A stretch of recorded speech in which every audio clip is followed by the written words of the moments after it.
జిల్లా జగ్గంపేట కేంద్రంగా Jaggampeta police station ఎదురుగుండా ఇప్పుడు దాకా మెయిన్ రోడ్లో మేము ర్యాలీ చేయడం జరిగింది.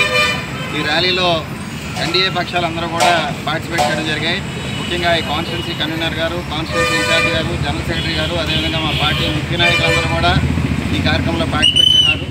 మొన్న జరిగినటువంటి పహల్గాం ఉగ్రదాడికి ఏదైతే ప్రతీకార కాన్సెప్ట్తో ఆపరేషన్ సింధూర్ భారత ప్రభుత్వం నిర్ణయం తీసుకుని భారత సైనికులు ఆపరేషన్ సింధూర్ అనేటువంటి విధానంతో ఎదురుకెళ్తూ పాకిస్తాన్ ఆక్యుపైడ్ కాశ్మీర్లో ఉన్నటువంటి మిలిటెంట్ స్థావరాలన్నిటిపైన కూడా రాళ్ల దాడి చేసినట్టుగా ఒక మిజైల్స్తో దాడి చేశారు.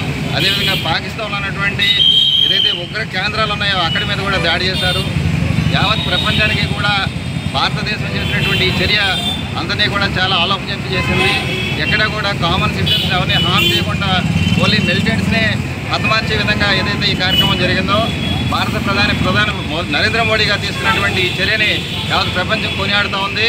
మేమంతా కూడా ఆర్మీ వారు వెనకాల ఉన్నాం. మేమంతా కూడా మోడీ గారు తీసుకున్నట్టు నిర్ణయాన్ని స్వాగతిస్తూ వారికి సంఘీభావంగా అన్ని కేంద్రాల్లోని కూడా ఈ విధమైనటువంటి తిరంగ యాత్ర జరుగుతూ ఉంది. ఇవాళ జగ్గంపేటలో చేయడం జరిగింది. ఈ యాత్ర ముఖ్య